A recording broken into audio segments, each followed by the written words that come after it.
want to start by saying how pleased we are to partner with the City of Toronto's Heritage Preservation Services on this morning's event, which brings together leading architects and professionals in architectural preservation, heritage, and city planning to discuss how heritage resources can serve as a building block for bold and innovative design solutions and provide a starting point to reimagine the character and form a more sustainable urban environment. So let me, before I introduce Susan, the acting director of the planning department, Greg, where are you? Okay, welcome, Greg.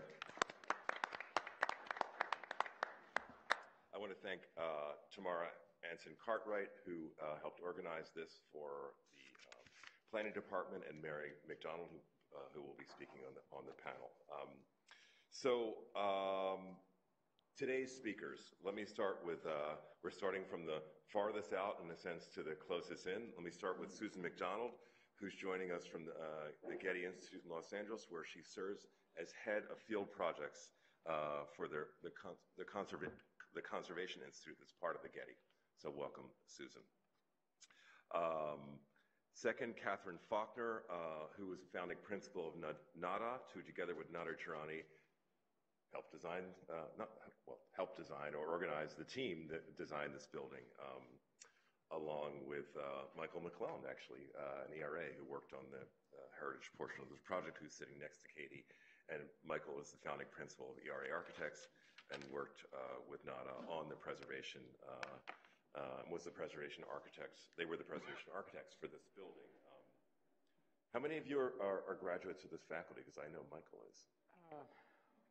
I haven't counted, but a lot of people. Okay.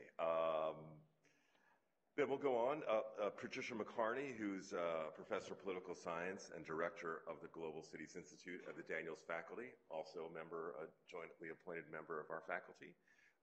And she is also the president and CEO of the World Council on City Data. And we'll talk later why this global project on cities is important around the issue of heritage and what that might mean. Next, I want to introduce Paul Bedford, who is the chair of Waterfront Toronto's Design Review Panel, an adjunct professor of urban planning at both University of Toronto and at Ryerson, and also served as Toronto's chief city planner for 8 years. So has a lot of experience and on these issues. Finally, Mary Macdonald, who is the Senior Manager of Heritage Preservation Services at the City of Toronto, without whom we could not have done this project. So I want to thank the panel and all of you for taking time from your busy schedule to join us here this morning. And I just want to make a few opening comments, and now where did I put my computer down? Right here.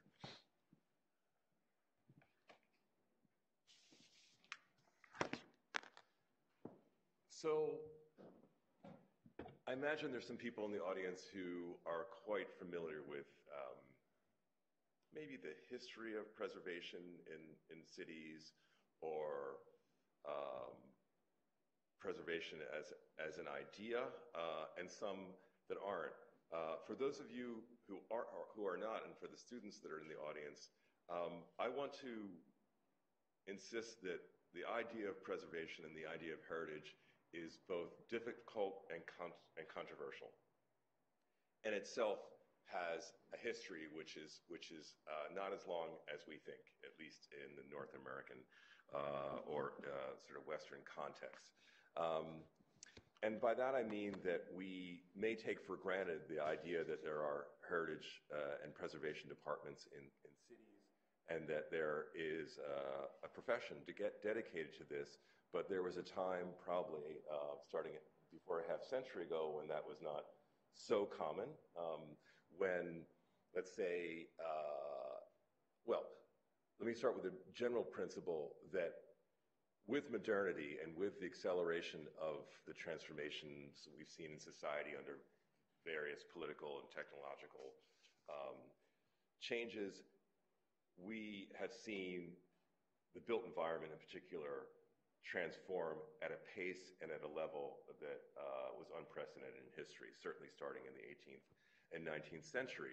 So I would say it's a general rule that the faster things change, and the more that they change, and the more quickly, the more quickly this happens on the cycle, the more the question of what is being lost, or what is historical, or what is heritage, becomes acute for all of us, or for societies, and in the sense that when we see a city like Toronto transforming at least the downtown before our very eyes on sometimes a weekly and certainly an annual basis, people start to wonder, or start to almost become disoriented about what existed before and what might be in the future. And that's where preservation and what we value as our own history, whether built or otherwise, comes into play. So the faster things change, the more we modernize, the more important history becomes.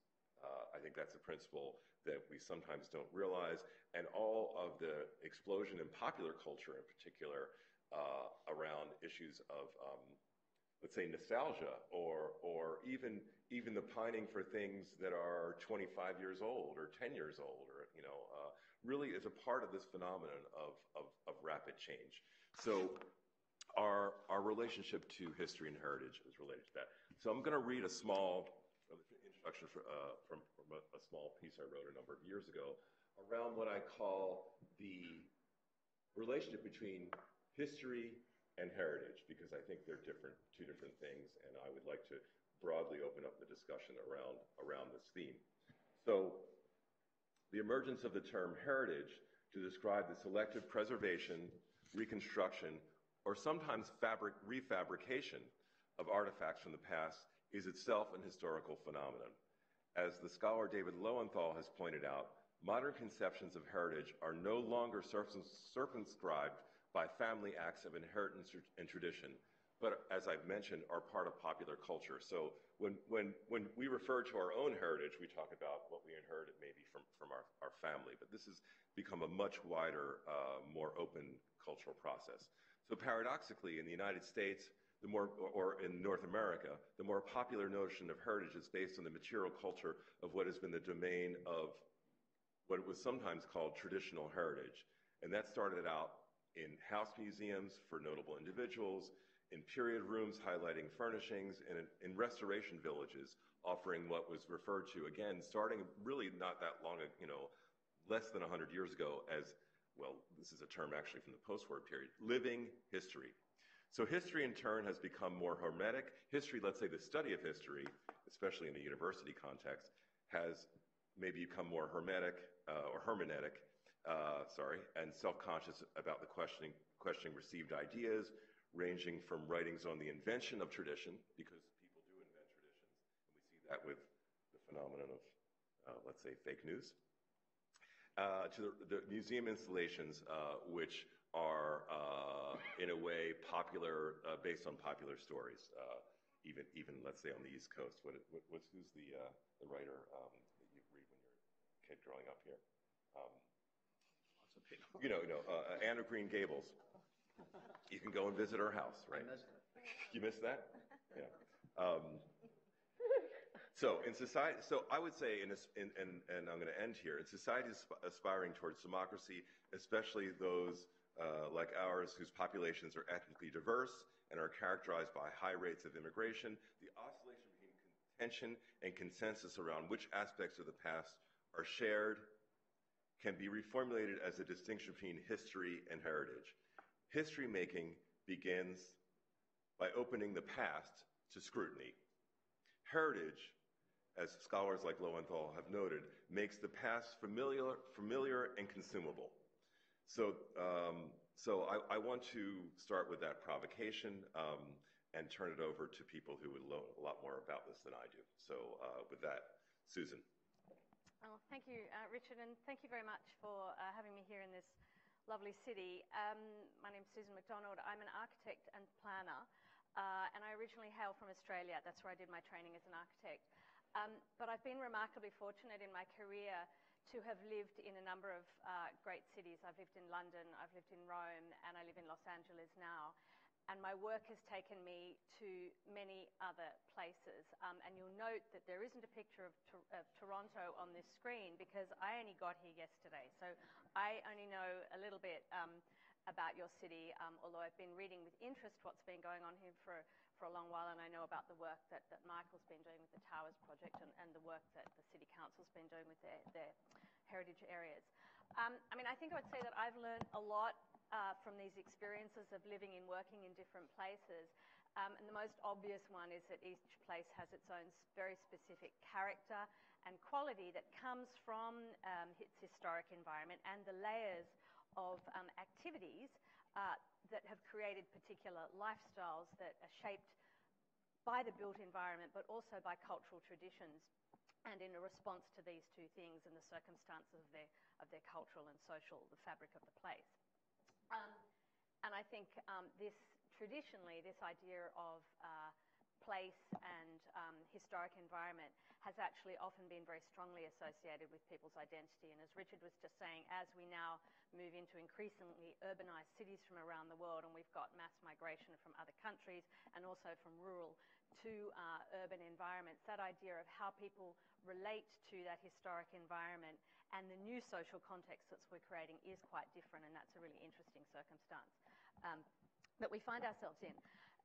But I think, as architects or planners, we do really have a responsibility, obviously, towards our physical and our social environment and contribute positively to it. And so that issue about respecting and caring for what we cherish and striving to help improve it where appropriate is absolutely core to our work. Now, this one, right? So tomorrow I thought it might be good if I told you a little bit about the GCI and our relationship to this topic, because I'm not sure how familiar people are with that. And I'm happy to answer questions about this after the whole event as well. And you can go onto our website and see it. So I work at the Getty Conservation Institute. We're a non-profit organisation based in Los Angeles, built from the endowment of the oil magnate John Paul Getty. And his whole legacy and the purpose of having these two museums and a research institute and a conservation institute is all built on the premise that by better understanding about the visual arts, knowledge about the visual arts and their conservation, we will lead to a more civil society. So there's this very sort of direct link between understanding the history of culture and art and conserving it, and that will help to build a better world. And that's what our work, that's the underlying premise of all our work. So the Conservation Institute is one of the 4 programs there, and we have a very specific remit. We work internationally to advance conservation practice. So what are the big challenges being faced internationally in preservation, or I tend to use the word conservation, and how can we help solve those problems by bringing together diverse disciplines, doing scientific and other types of research, and working in the field to understand them and build the capacity, or help to build the capacity of those people that we work with internationally. We've got about 25 projects internationally right now. We work in very specific areas. We do a lot of work on archaeological sites. We're working right now in the tomb of Tutankhamun to help solve environmental wall paintings and tourism management issues there. We've done a lot of work on conservation methodology, so this issue about how do you interact in the urban environment and what are the ways to go about doing that is interesting for us. We do a lot of work in decorated surfaces, murals, wall paintings, mosaics, etc., etc. We do work in the realm of urban conservation, mainly related to training and research. We run an urban conservation training course for professionals in Southeast Asia. We've been working in Morocco in an earth and architecture settlement called Tayrit. We've been very involved in Survey LA, which is the biggest inventory ever undertaken by a city, 880,000 land parcels that needed to be surveyed and inventoried. And we have a project called Contemporary Architecture in the Historic Environment, which we have done a little bit of work on, which I'll talk a little bit about more in a minute. And we also do a lot of work on documentation recording of heritage sites. And we do a lot of work on sites themselves and building materials, and some of those things I've already mentioned. And a new initiative that we're working on right now is related to the conservation of modern architecture. As the topic today is what do we keep and what do we lose, one of the things that's coming up more and more for professionals involved in preservation is this, as we move forward in time, we're now starting to look at not the places that are important from the first half of the 20th century, but the places from the second half of the 20th century. And that raises some very interesting and specific issues because of the scale of reconstruction after the Second World War, the particular materials that we use, the urban planning methods that we used at that time. And so we're having to kind of reassess some of the traditional approaches to conservation and see, are they applicable, and if so, how? And what do we really want to keep, and what do we want to, what can sustain greater degrees of change that we might be necessarily be used to.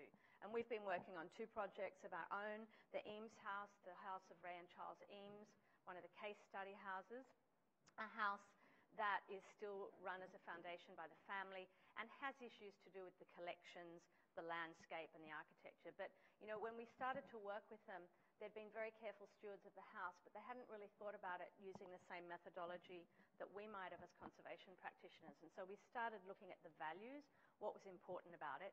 And you always think of this house as a work of architecture, but it is a work of architecture, but it's very much about the landscape and the interactions between the house and the landscape. And I think there hadn't been a good recognition about that interaction between the stuff that's inside, the amazing collection that tells us about Ray and Charles Eames's methodology and approach to design, and the interaction with the landscape and the house itself. And then the second project we just finished working on is Louis Kahn's Salk Biological Institute. It's a really interesting project. There's lectures online on our website about these particular projects. This one was really interesting. Again, a big institution who were very careful stewards of their building. They recognised that Kahn's work was important, but they were approaching it very much from an asset management point of view. And they had real needs to upgrade and continually make that place meet the needs of their institution. And so our job was to really help them embed conservation at the core of that asset management approach.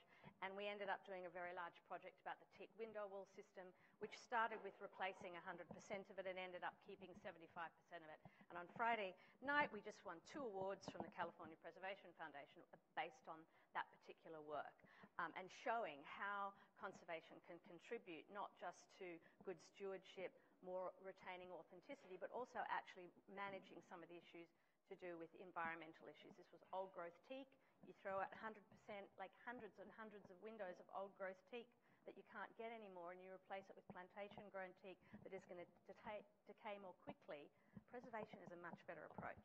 So that was interesting. I particularly like this area of work because for me it's like where the past and the present sort of collide, and where the owners are actually often, and the creators of these places, and the patrons are often still around, and so you get the opportunity to really understand what they were trying to do and why. And that's a really interesting aspect of conservation that we haven't had the opportunity to achieve before. So I find that sort of collision between the past and the present and the future really fascinating. It's why I'm quite passionate about this area of heritage, if you like. And then I just wanted to talk very briefly about some work that we've been doing relating to what we're talking about today, planning architecture heritage, and where it fits in, and this role of contemporary architecture in the historic environment. And I think as preservation practitioners, which I am, we're always dealing with navigating this sort of intersection between the past and the present in the same way that we are from the modern stuff, actually. I think we've always been doing that. And sort of dealing with communities that have actually said some of these places are important and they really care for them and they want us to be good stewards of them as well. And so what we're often trying to do is to work out what's important and how to preserve that character and that quality, whilst also helping to manage change that may sometimes be necessary to sustain that. And I think, as Dean Sommer said, there's often a lot of controversy about this, about where we need to intervene and how, and this is something that we're kind of quite interested in exploring more at the GCI through this particular initiative that we have. But I think our premise is that creativity is really, really important. It's important in architecture as architects doing new work. It's important in conservation. And this intervention area where we're doing adaptation or new additions like the one we've seen today, you can see where creativity can play a really important role based on good understanding and sensitivity.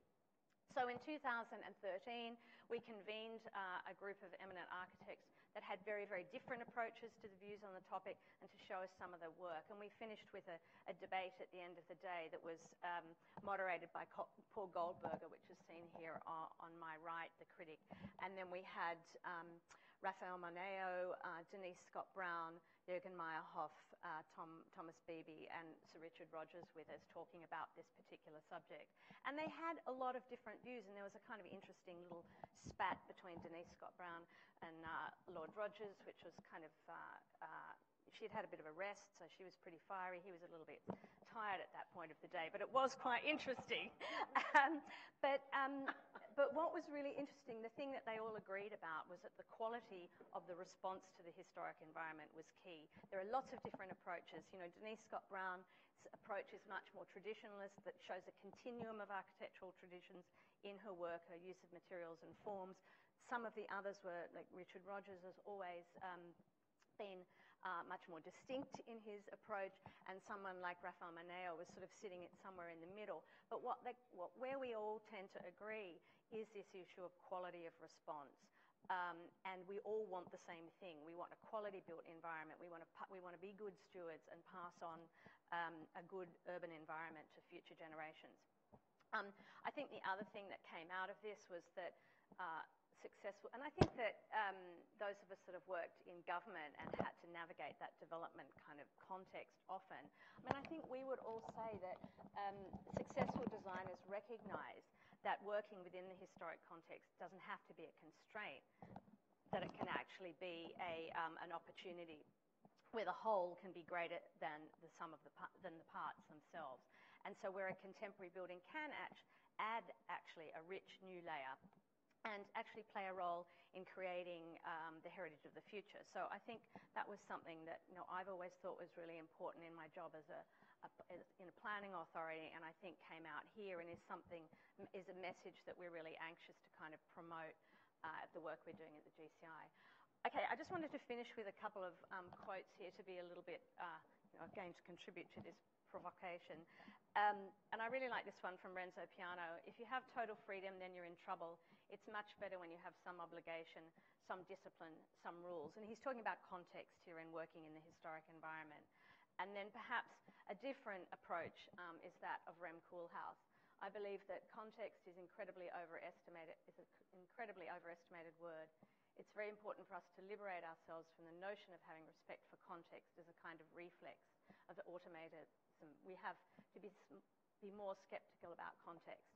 I mean, I know whose work I like better, and I think particularly for the students, it's inevitable that most of your work is probably going to be dealing with existing contexts, be they a heritage context, but they will be historic because they're already there. As we look at the figures for the increase of urbanisation and the need to densify cities and towns all around the world, and the fact that most of the building stock, we can't afford to replace it all. It's just not sustainable and we can't afford to do that. That most of us are going to be working within the historic environment for most of our careers.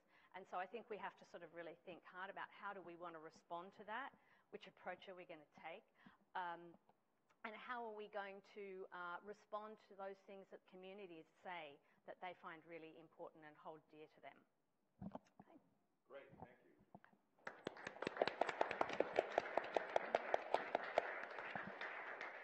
Susan, you raised so many incredible points. First of all, I hadn't realized that you had this event in 2013, and that so many people that were my own mentors and peers took such different approaches to preservation. One, wasn't a symposium you didn't mention. There's a very curious thing at the foundation of the Getty Institute, which is that which speaks to this issue of whether we preserve or reconstruct or what our relationship is to, shall we say, historical reality. The first Getty Institute in Malibu, describe it to us. Okay, so the first building that was part of the Getty was actually a ranch house that was J. Paul Getty's ranch house. And he was in Malibu. In Malibu, where he had his collection of antiquities, because he was really interested in the collection of antiquities. And at that time, they were excavating the Villa di Papiri in Herculaneum. And he engaged American architects whose name I'm going to forget. Do you remember? Forgotten. Yeah, I should know that, but Yeah. I'm quite tired, so sorry. I should know that. Embarrassing. Anyway, to actually go to the Villa Papiri and to do more research. And then he reconstructed the Villa di Papiri based on the archaeological excavation and the historical research at Malibu. And that was the first museum that held the antiquities. And so the big thing on top of the hill that I showed you at the beginning of my talk actually didn't get completed by Richard Meyer till 1997. So it was a historical reconstruction, which, you know, in conservation terms, we have questions about sometimes. Yes, and actually my own teachers, my mentors, Machado and Silvetti, then did operations on the historical villa in a kind of curious mode. Yeah. Closer probably to Raphael Maneo or to Denise Scott Brown, where they did these insertions that were clearly modern but were sympathetic. Yeah. So this whole question of you saw sort of interspersed in your slides, where it's actually a much more traditional. You could say Richard Rogers' approach is the much more traditional one, which is at least follows from preservation principles that were established by other people I study with, like in old things need to be old, new things need to look very clearly new, and that you shall not confuse these two things. Where under postmodernism and other, let's say, more popular forms of heritage, that whether we're talking about Williamsburg or other things of that sort, that gets mixed up. So in the examples we saw there, we see architects doing buildings which are modern but meld in some way with the history, and others like Richard Rogers or even Renzo Piano, who take a very, I would say, actually more orthodox line to say what's new is new and what's old is old. And with that, I think that's an interesting segue to what we try to do here. Yeah. So, Katie. Thank you so much. It's wonderful to be in this building and have it be so occupied. And we've had so many kind of openings where we opened the first phase, then the students kind of came in towards the end of last year, and then really this fall occupied it in full. So if those of you who haven't had an opportunity to sort of peek in the studios, please do, because it really isn't. It's so much more of a building when the students are here. It is ridiculous for me to kind of explain the heritage of Toronto to this group, since I learned from you all. NADA is a Boston firm, and we have been coming to Toronto for almost 6 years now, working on various phases of the development of this project. Michael explained the project earlier as this kind of Presbyterian structure, and we're always reminded of its original Knox College heritage. But there was an article recently that I read that described the Knox College building as the Anglo-Scottish bastion of unflamboyant Stoicism. So it was this really kind of rigorous, almost monastic structure that had been added onto over time. And if you can see sort of toward the top of the screen, there were all of these outbuildings that were facing on the northern side, which meant that there really was a back to the building.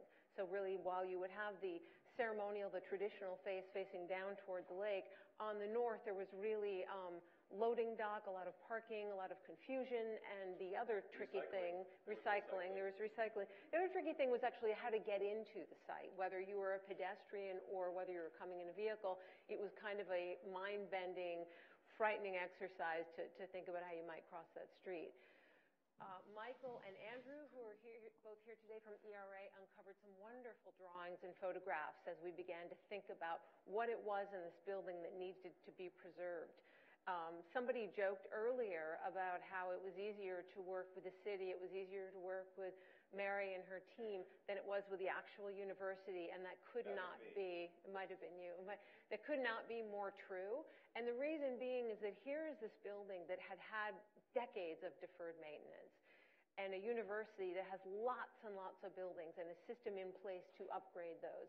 So how do you then take a building like this, which is not really just a property of the University of Toronto, but has a lot of shared ownership with the city, and actually restore it to its use and give it a new function? So in looking at that, really we determined that this kind of U-shaped structure really was the heart of the building. And we had early ideas of restoring what is labeled as quadrangle and kind of bringing that back. For a number of reasons, that having an outdoor court was not practical, weather being one of them, program being another one. This building needs to be functional in almost every available square footage. And then you'll notice as you walk around that a lot of spaces are doing double duty, both auditorium, both classroom, both kind of large studio space and smaller teaching space. So this is one building that actually had to be well used.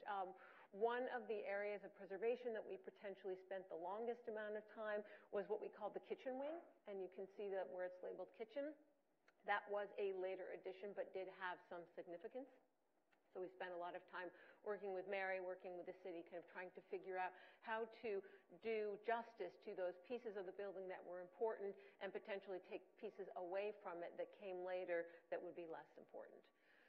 So we began to look at that in terms of basement, first floor, second floor. What you're seeing here in the maroon are these various additions that happened over time. And our proposal was then to take those down and to restore this to a site in the round so that there wouldn't be a back of the building anymore, but actually there was an opportunity to have a new front. And I think that in terms of what we were speaking with earlier and kind of Richard's last point is that where is that point of departure? Where is the point of addition? Where is the point where you celebrate the heritage, but then you actually recognize the new function? And that seemed to be a terrific opportunity to look at what was that quadrangle again to develop what we might see as the heart of the building. So we started looking in terms of circulation, both urbanistic circulation and then these kind of circulation within. And that notion of the cloister, that kind of going back to the kind of monastic corridor and then these almost cell-like spaces that became offices, that became smaller classroom spaces, that became the administrative spaces, and then expanding out to the north to make sure that we were still respectful both for accessibility reasons because we wanted to be able to move throughout the old and the new building, but also programmatically, what would that begin to look like? Of course, with a 21st century building, you're starting to respect the rules of accessibility, new functions, you need larger cores. There were some structural challenges as well that we needed really large concrete cores to kind of anchor the full building. The soils to the north were not necessarily of the quality that we would have liked to do a new addition. And then beginning to think about what this building, I'm not sure if this plays on its own. Yep, it does. Thank you. What this building is in the urban fabric. So the concept of the crescent is something that there are few of these things left, certainly in North America, and Toronto has some of the best. So wanting to make sure that we really looked at the crescent as not a liability, as sort of a frightening place to cross the street, but actually an asset, where you could begin to see this building that you couldn't see before in a new and better light. At the same time, adding on the new face of the Daniels faculty, what does that begin to look like? Now, what you're going to see here in the animation is more than what you see now when you drive around the site, and I'll explain that in a minute. But one of the benefits of working with a design school, with working with a visionary dean and faculty that were really invested, was not just thinking about what they need next year and in 5 years, but what might this look like for the next generation. So we began to think about the site. There were some constraints. There is a water easement to the east, which would stop us from doing really any significant expansion there. And then it's also a pretty tight site as far as utilities, and we really discovered that as we moved forward into phase 1. Thinking in terms of an overall future master plan, there's already some of this in the works as far as a new gallery space that's being excavated out of the basement space and what a new entrance to that might look like. We also talked about additional classroom spaces. We also talked about expanding the fabrication space, which is this kind of almost throat that comes out on the northern side that really becomes a central part of the school. We finally, we looked at, well, Patricia's here from the Global Cities Institute. We talked about an opportunity to kind of bring in some cross-disciplinary collaboration there. One of the great things about this is thinking in terms of it as a pedagogical building, both literally for students who are here who can begin to look at how things were built in the past and how things are built now, and then actually kind of figuratively from a sustainable standpoint as far as what is the kind of overt sustainable gestures that it's making. And then finally, how to bring it into a larger conversation that is not just about the City of Toronto, but is actually about the City of Toronto's global position, which as time has gone on in recent decades has become kind of the premier North American global city. Internally in the building, what are those civic spaces that could be kind of saved or re-amplified? This is one of them. This is one that we call the Mediatheque. This is the former chapel space, and if we were down on the ground floor, we've got the administrative. Sorry, I know I brought us back to where we are in person. This is not where we are now. This is the where the library is, and this would be the former refectory. That was the dining area. But these kind of corner spaces we began to try to think about in terms of very significant spaces. This looks down back towards the lake with the rose windows. They're beautiful places to have crits. They're beautiful places to have people meet. And then coming back to where we are right now, this is that Mediatheque, this kind of double height space. That notion that you could excavate these spaces, that you could still use them for efficient program, but begin to appreciate what their original use was.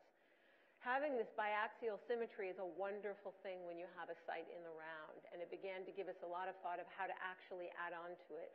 Again, thinking in terms of an addition that we felt had to be Gothic in spirit, but yet did not want to be kind of diminutively Gothic, if I could say that. The ground floor of the building was conceived of as a street. The idea that this was going to establish a new stake in the ground for the university's territory in the city, kind of reaching a tentacle towards its southwestern edge and wanting to be able to bring people from other parts of campus into this kind of Kensington neighborhood. As we talked about earlier, the building really is a Janus face. And so, if anything, the great opportunity here in terms of not just bringing back the former Knox College Stoic and unflamboyant Stoicism, but to magnify it and then essentially give it a new presence on the northern side. So here's kind of picking up where we left off from the last animation, thinking in terms of what some of those outbuildings would be. This western side of the building, while the building does not have a back, I would call this a more practical entrance in that the loading dock is on that side, so that is where you would have your access to new things coming in and out of the building as well as down to the gallery, and then it becomes one of the accessible entrances. This is an idealized version of the eastern entrance. Now you can see it now, but it does, I think, help understand some of the gestures of the landscape. So it wasn't just the building form and the addition that was meant to echo the form of the original 19th century building, but it was actually the landscape itself. And what we see off to, I think, the far end of the screen is called the Darwin's Hill.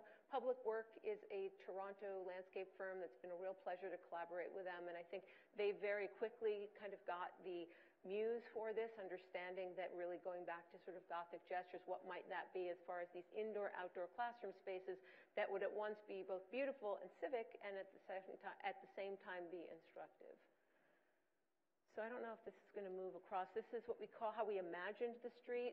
There was a real practical reason for the street, not only because of wanting to pull the public in and bring people across the building, but given the fact that the population of this building is higher than the College Street position, there needed to be lockers for students, particularly undergrads, who would be using what we call the hot desk model in design schools. Many of you who are educated in architecture may have been used to having your own desk for the semester, and certainly for the grad students that is still the case. But for the undergrads, there will be many different students using the second floor studio. So there are about 300 to 400 lockers here where people can keep their models, keep their supplies. At the same time, the overlook into the fabrication space was really important, because the fabrication space, I'm going to move through this just in the interest of time. The fabrication space, which is in the lower right-hand corner there from your side, really was another kind of central portion of the building. I was at a conference this weekend with Ryerson and had shown the building, so a number of the designers there wanted to come over and see it. And the first thing they asked me was when the shop space was going to be finished. And I said, no, the shop space was finished a long time ago. But what's so amazing about the fabrication space is any time that you look at it, something very different is going on there. They are able to move between large 3D prints to their own constructs, to people's work in studio, and to open that up to the north side so people can walk by and see it is a wonderful thing for a design school to be able to do. But it's actually not finished. It's not finished. Building is this is finished, but the machines aren't all online. No, they're not all online, but the building is a work in progress, and I think it's fair to say it's going to be a work in progress for some time. Not only because it's actually not truly finished, but because the building is quite progressive in ambition. So no sooner will you have the latest of technology and kind of the new machines, et cetera, there will be new machines. There will be other faculty that will come in with other technologies, and they will want to deploy that technology. So that space was designed in a way to let them do that. Another space in the building that was kind of put on hold is what we call the principal hall. So that gets back to that quadrangle space, that kind of courtyard space that we had wanted to really celebrate.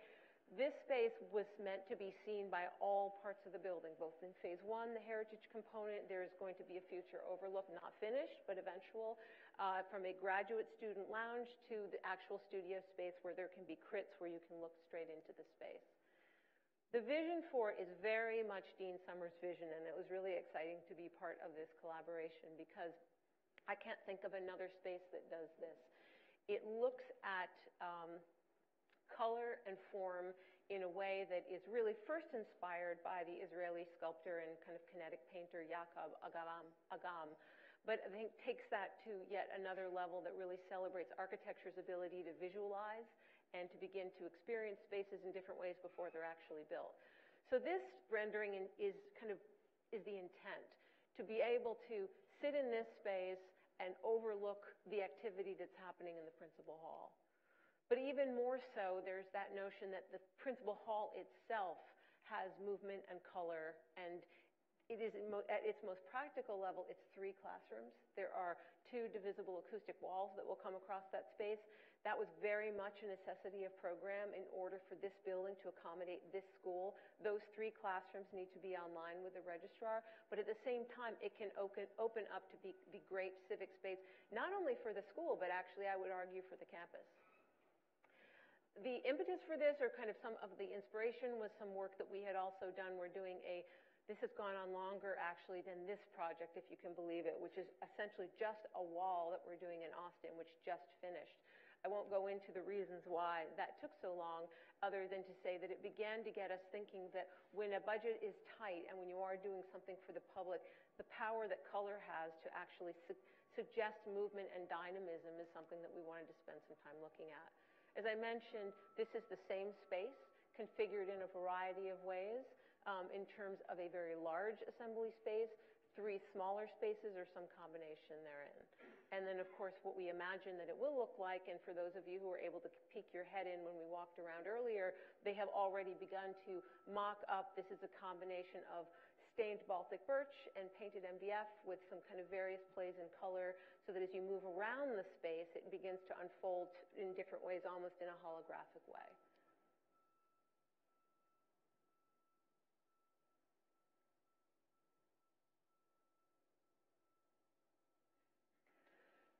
The kind of crowning moment when we bring people through the space is the graduate studio.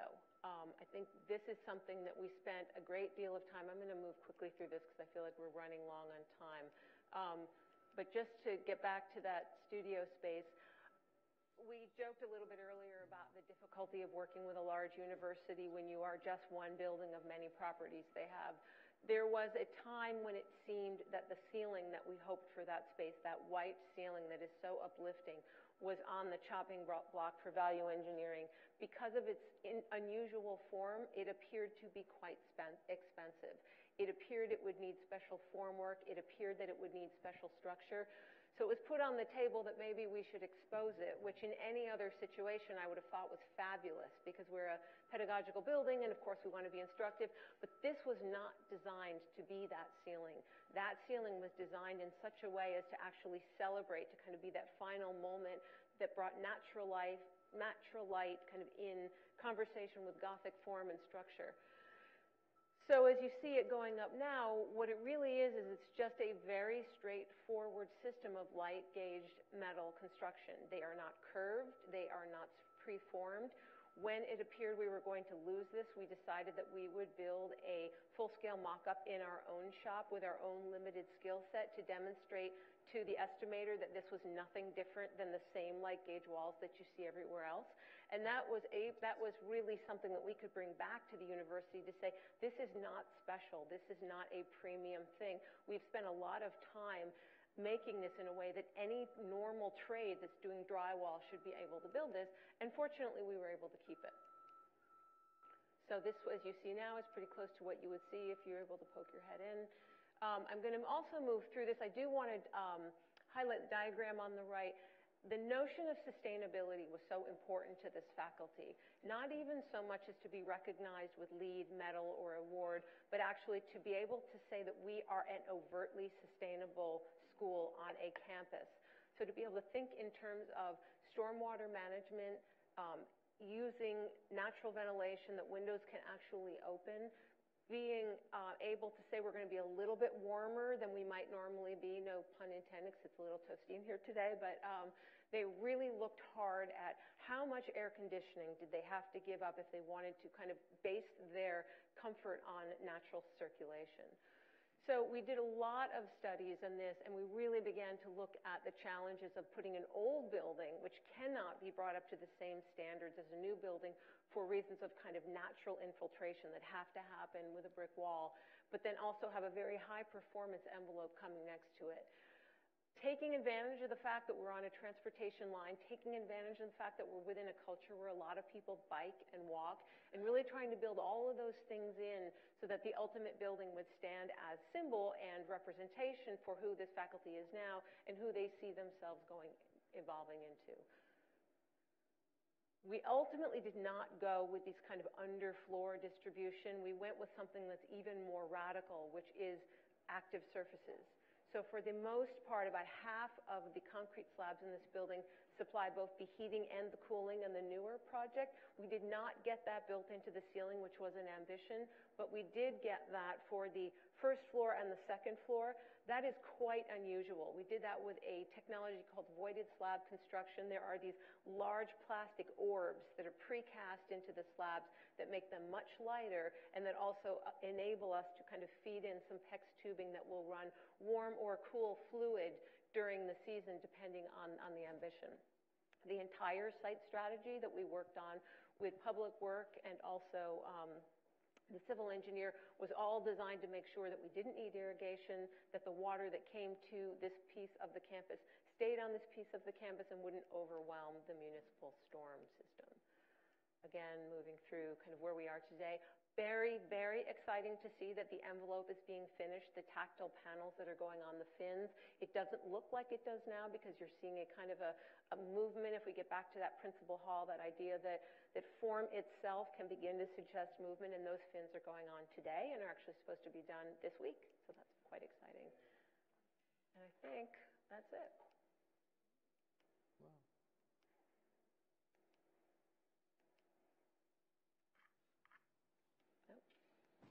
I want to get to my here we are. So you can see I'm many more slides than I really had time with.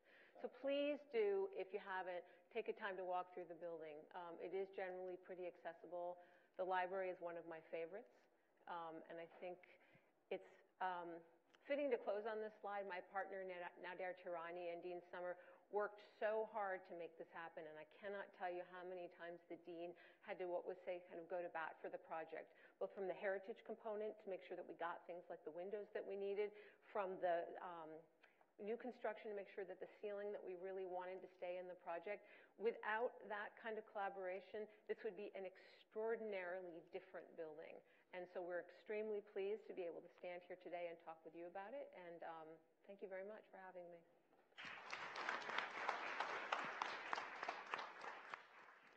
So now we're going to hear from the rest of our speakers who are going to speak more briefly. And then the idea is that we talk a little bit about people would speak to what they think is should be lost and maybe what should be found, could be lost and what could be found. And we'll talk maybe about the kind of scale of issues that have come up that Susan has raised and that this project raised. And then, depending on how our time is, take a break and actually go wider and talk about heritage's role in the conception of cities in general. So with that, I'm going to ask Mary to speak very briefly. Like to raise. I come to this work not as an architect or even as a planner. I come to it as a social historian, and that, I think, influences the way I see preservation in the city. And before I get into this, I just want to thank the university again for, in particular the Dean, for partnering with us on this event, and Tamara for organizing it on our end, and Pamela. We're really thrilled to be here, and you did all the heavy lifting, so we're quite grateful. As you'll hear most of today, and most of the time, people often think of heritage conservation as being about saving buildings. Preservationists call this tangible heritage. The conservation-minded decry the loss of what we sometimes call our best buildings. Others push beyond this approach of buildings and objects by identifying what's called intangible heritage. While tangible heritage is the building, the pathway, the orchard, the stone fence, the brick wall, the laneway, the church, school, or theater, the grain silo, intangible heritage is found in ritual, ceremony, places of congregation, event, cultural memory, smell, and social relationships. We may not be able to touch it, or sometimes even see it, but intangible heritage is no less important for its ethereal presence. It lives in the familiar, as do we. So what are we really talking about when we talk about heritage conservation, both tangible and intangible? To my way of thinking, it's about people. People like you designed and design buildings and spaces. Architects listen to how their clients want to use their environments. They think about what people will see and experience. They are influenced by the world around them, and they create something for people to inhabit and appreciate in the future. Their creations excite the senses. Sometimes they calm them. We create spaces for people to enter or to pass by. But it is people who make meaning of the buildings, who make meaning of the experience.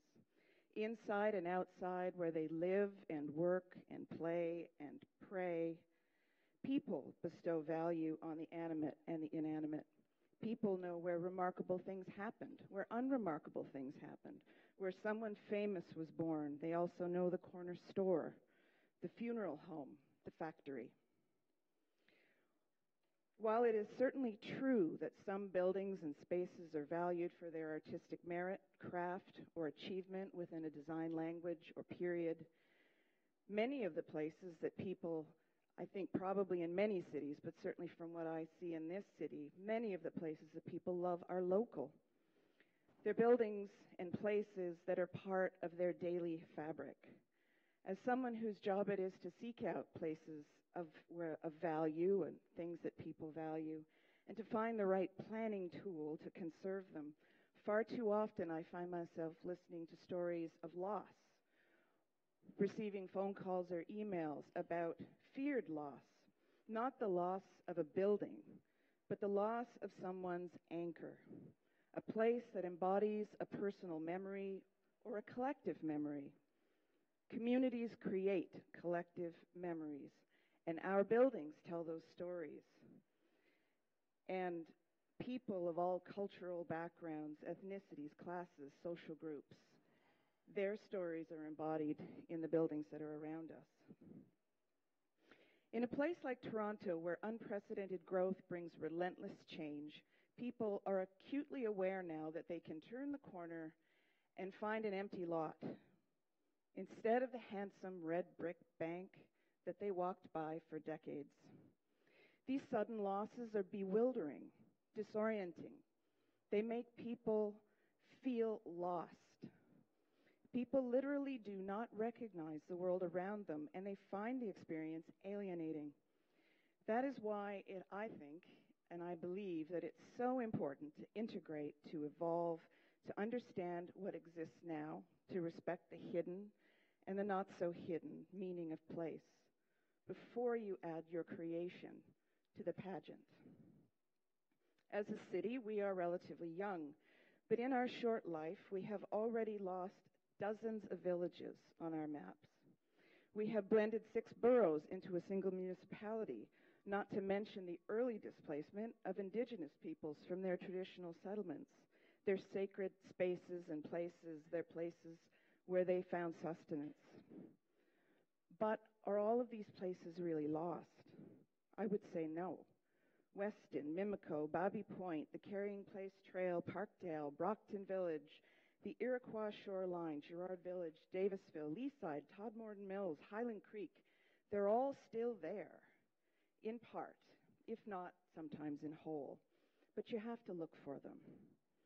There are as many village main streets in this city as there are neighborhoods in Toronto, and we are lately seeing a resurgence of local identity that is both historically rooted and egalitarian. Social and community value emerges where there are shared values, and the best thing about shared values is that they can be shared by newcomers and old-timers. Some property owners, and this is common in our work, reject heritage preservation on the grounds that no one's going to tell them what they can or can't do to their private property. But true heritage conservation is about asking, not telling. What matters to you? What do you value? As you move through your day, what do you see that you love? How does what you see make you feel? What kind of city do you want? Do we want? These are human questions. These questions help us to understand and then to plan. We plan for people. We design for people. We hold on to places of value for people. And I'm not saying that we should save everything. Absolutely not. But I do believe that in order to have a stable, connected, and vibrant future, we must first understand what people value about what exists today. And then, with a little healthy respect for history and context, we are free to design those places and spaces that will be friend and companion to what is already loved.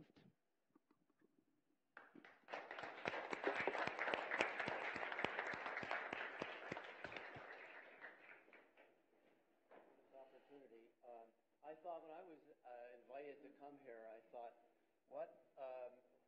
what do they want me here for? Maybe it's my own personal heritage, given my age.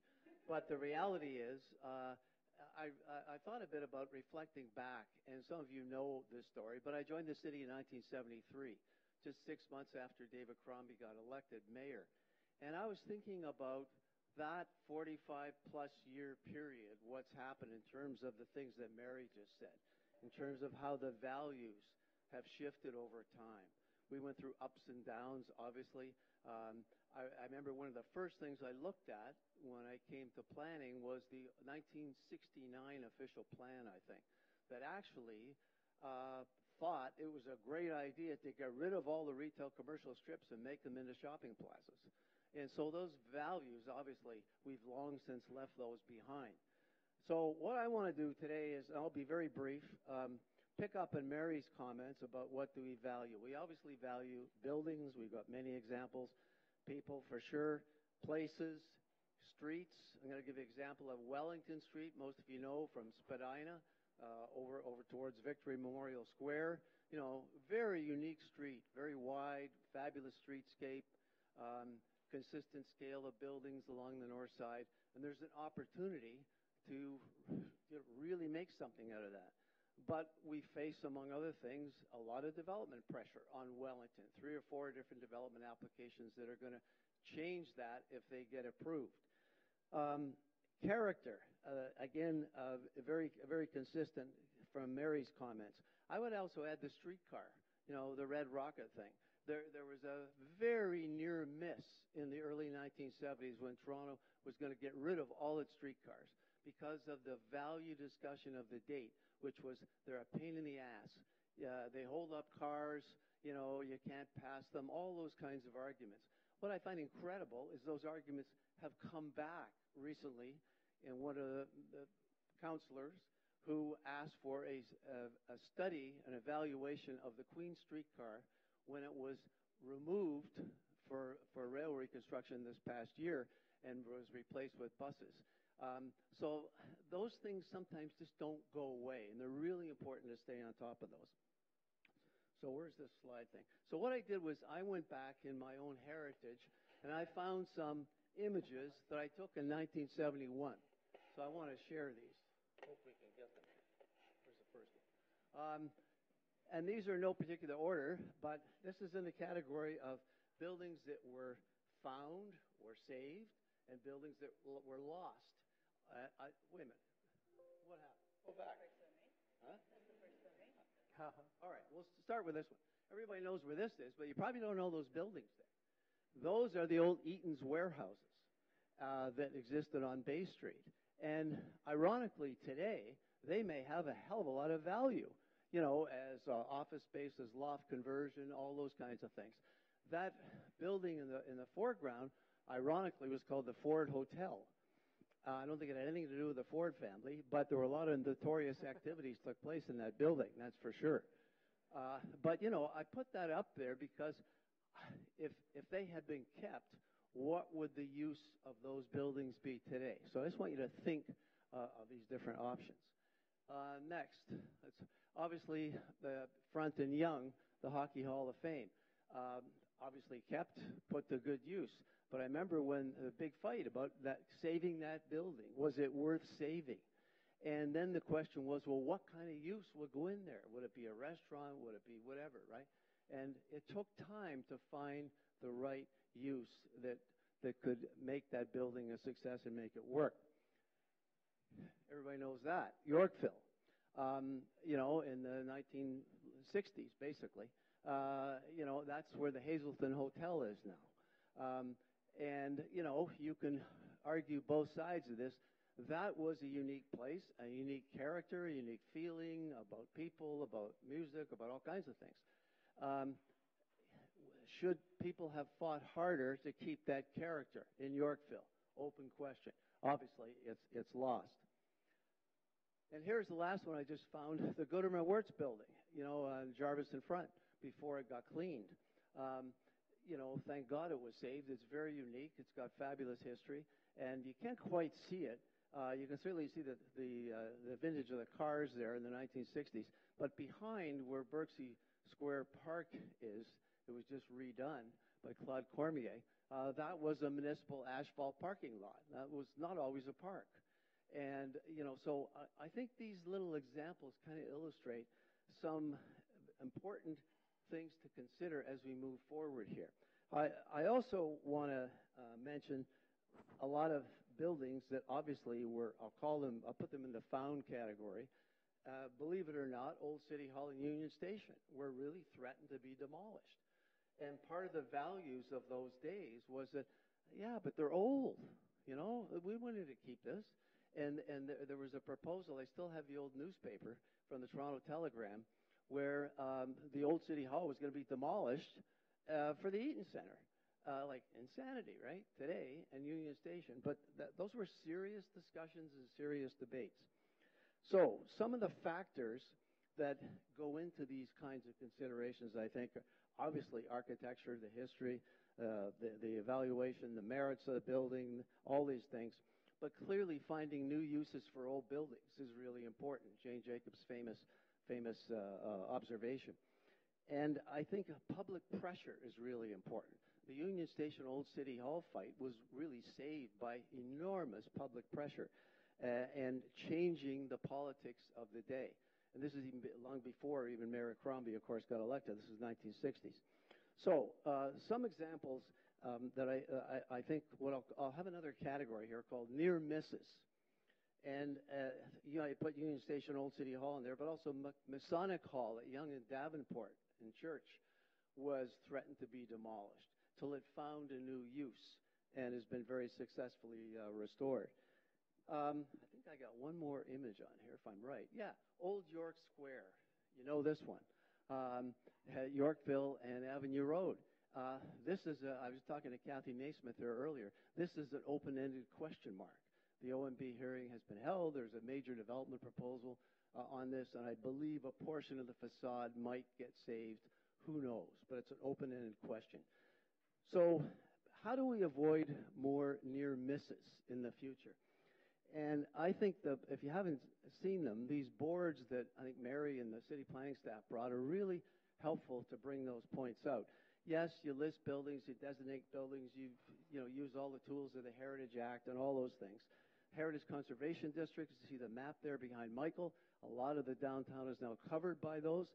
Another tool has become very important. But one of the more recent ones is on those two boards on the side is Cultural Heritage Resource Assessments. And that those maps over there particularly refer to the piece of the Danforth from Coxwell to Victoria Park. And it's another tool that I think is being explored and pushed and tried and tested to, in fact, save the character of these areas. Last weekend, just Saturday, I'm doing something with the Urban Land Institute these days, and each year we pick a piece of city and get 30 mid-level professionals who have about 10 or 15 years experience in the city building experience. They enroll in this program, and we take study areas and have them develop a vision framework plan. This year we're doing Main and Danforth Node and Shoppers World Plaza. We just did that walk on Saturday, and it was fascinating because I found two things that I didn't even know about. If you guys can picture Shoppers World, that big open plaza at Victoria Park and Danforth, where Lowe's home store is, if you look up, the roof of that Lowe's building is a series of triangular elongated roofs where light came down in. For what purpose? It was the original Ford plant before they moved to Oakville in 1953. That's where they assembled all the cars for Canada that Ford made at that day. They later closed when they went to Oakville. And Ramblers, probably don't remember Ramblers, but Ramblers were built there for several years. And so, that was something that we discovered on that walk. Another one was kind of really fascinating, was an old hotel that's since been demolished near Coxwell. It apparently was quite famous for its activities in terms of when the farmers came down to market to, send their goods and produce to the market. They kind of stayed and hung around a while and had a few beers and had a few other things, other pleasures. There was a debate apparently in the kingdom about whether it was called the Coxwell Hotel, and people thought, I don't think it quite meets the criteria for saving that hotel. So that's been lost. Yeah, it's a very human activity. It's all about people. So that leads me to my final comment. Where do we go from here? What's the big picture for Toronto? The official plan has been updated. There's stronger policies in it on heritage. There's new approaches that Mary's championed about tax incentives. Transfer of density is another consideration. But more tools are clearly needed if we're going to push this envelope further. So I want to end by challenging all the young people here. What's old, what's new, what's important to you today, and what will be important in the future? It's not just the old stuff. I think you probably know the Toronto Dominion Centre is designated as heritage, built in 1967, 50 years ago. That is old for them. Yes, that's right. Sorry. But I want you to think about this. What about, you see where those maps are? There's heritage conservation districts basically in the old part of the city downtown. What about the Etobicoke's, North York, Scarboroughs? What's out there? What needs to be discovered? What needs to be found and not lost or have near misses? What gives meaning now and in the future? And I think use Mary's sort of reference about, I always say, see, feel, and touch is real simple tests that they can use for that. We're going to look 50 years out. This Wednesday night, I'm going to invite you all to come as well. I was on the National Capital Commission for the last 10 years or so. We're going to discuss and present a 50-year plan for 2067 for the Capital Region this Wednesday night at Evergreen at the Brickworks. And it's a fascinating exercise to look 50 years out. I know, unfortunately, I won't be here, but you will. A lot of you will. You'll be, 70s and 80s. And so it's a really personal thing that I want you to concentrate on. So I'm looking forward to the discussion and getting feedback from the young people here.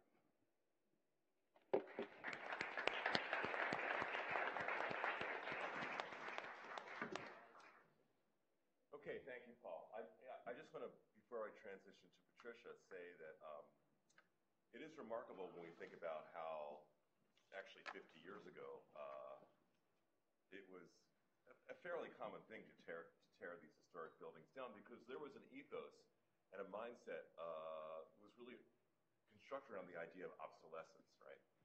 The buildings and cities were thought about like cars or other pieces of technology, like they're obsolete because they don't in their aesthetic or in their organizational pattern conform with the way we use things now. And this was an ideology. Obsolescence was an ethos which insurance companies, banks, neighborhoods, all these things were thought of in these terms. And there are actually scholars working now on this period and how it was that obsolescence became so ubiquitous. This idea that things would become obsolete became so ubiquitous that destruction of great cultural artifacts was seen as necessary. So with that, I want to transition to Patricia McCarney, who's going to change scales for us a little bit, maybe. Maybe. Yeah. Thank you very much, Richard, for having me. When Richard invited me to be part of this panel, part of the panel, my immediate reaction was, one, I don't do heritage, but he's a difficult person to say no to. I said no twice, and then he said no. And then he enticed me because he asked questions that were very important in my work around the world. And it's to circle back to your introductory comments, because in the phone call when you were convincing me to come, he said, there's controversy. You mentioned this in your introductory remarks. There's controversy around heritage, and there's certainly mixed ideas around heritage that we need to pay attention to. And then the thing that really got me, basically, I'll tell you this now, you don't know this, but the thing that really hooked me into this conversation was, he said, we have to ask, whose history? So that's where I'm starting this morning. I'm flipping channels a little bit because most of my work is in Africa and Asia and Latin American cities. At the Global Cities Institute, we work with the United Nations a lot, so I thought maybe I should just simply talk about the UNESCO and the history of heritage and UNESCO, and then I thought about the United Nations Sustainable Development Goals, which I'm very central in working around localizing the UN SDGs, and there is one around heritage, Goal 11.4, which I can also talk to you about. But I decided, no, I'm not going to take that route. I'm going to answer his question about whose history and address this idea of controversy and heritage. As a planner and a political scientist, I think that's probably what I bring to the panel. So with that, I thought I would start to talk to you a little bit about this idea of whose history and achieving this idea that we have to come to some balance in all of this, because right now across the US and Canada and every which way, we're thinking about erasing symbols. And we hear it with President Trump, and we hear political correctness and erasing symbols, and colonial history, et cetera, should be erased and take down those symbols. Well, of course, there's a controversy around that, because are we erasing symbols? Are we just simply airbrushing history away with that? And is it up to individual citizens to make up their own minds, to look at these colonial historical places or monuments, and also question if there's some balance in expression of that dual history or that dual heritage, then maybe we can make up our own minds as citizens rather than just erasing the symbols. And I'm going to take you to two examples in Africa and then come back to Canada, because I had this conversation in Zimbabwe with a minister of local government who, at that time, we were visiting the grave of Cecil Rhodes. For those of you who don't know Cecil Rhodes, you probably do know the Rhodes Scholarship at Oxford. That's Cecil Rhodes. So he was probably the leading colonialist, imperialist of Africa. He set up all of the mining and gold sector in South Africa at the time. He founded De Beers, which is still very much the leader on gold and diamonds. So Cecil Rhodes then went on to colonized the country to the north, Zimbabwe, which was then called, guess what, Rhodesia, after himself, Cecil Rhodes. And he chose to be buried on what he called the top of the world in Shona, local Ndebele language, the view from of the world from the top of this table in Bulawayo, just outside of Bulawayo, if anybody knows Zimbabwe. But 20K outside of Bulawayo. So there's now a controversy around his grave, of course, because as a colonial history, he's buried in this incredible place, but it's also the home of the Ndebele indigenous people who have also incredible heroes and religious sacred ground on this same elevated place at the top of the world. So I had this conversation with this minister who was touring me around, and he said, no, I said, I can't believe you still have this massive plaque and this massive attribution to the colonialist. And he said, we must not erase symbols. We must not erase history. We want our youth to understand there is this history. So I countered, of course, with, well, where's the balance in this history? There is no plaque to the Ndebele. I said, what happened here? Like, it feels like there's some history that I should know about. He said, it was a massive battle.